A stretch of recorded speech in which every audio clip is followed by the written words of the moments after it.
పార్వతీపురం మన్యం జిల్లా కురుపాం మండలం గోటివాడి గ్రామంలో జరుగుతున్న నిత్య జీవ ఆశీర్వాద పండుగలకు ముఖ్య అతిథిగా ప్రభుత్వ విప్ మరియు కురుపాం ఎమ్మెల్యే తోయక జగదీశ్వరి హాజరయ్యారు.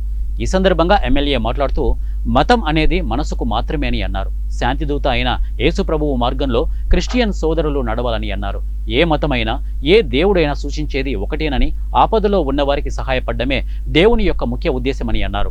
ఈ కార్యక్రమంలో తెలుగు యువత అధికార ప్రతినిధి కోల రంజిత్, ఏఎంసీ చైర్పర్సన్ కళావతి, నియోజకవర్గ ఎస్టీసీఎల్ ప్రధాన కార్యదర్శి అడ్డాకుల నరేష్ తదితరులు పాల్గొన్నారు.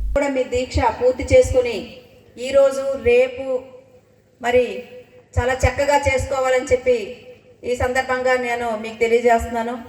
అలాగే మీకు ఏ కష్టం వచ్చినా సరే మీరు నా దగ్గరికి వచ్చి చెప్పొచ్చు.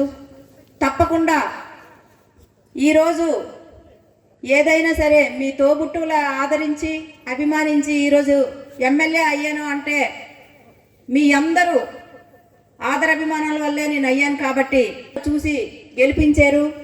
మరి ఈరోజు కూడా మీకు ఏ కష్టం వచ్చినా నేను తప్పకుండా చేస్తానని సభాముఖంగా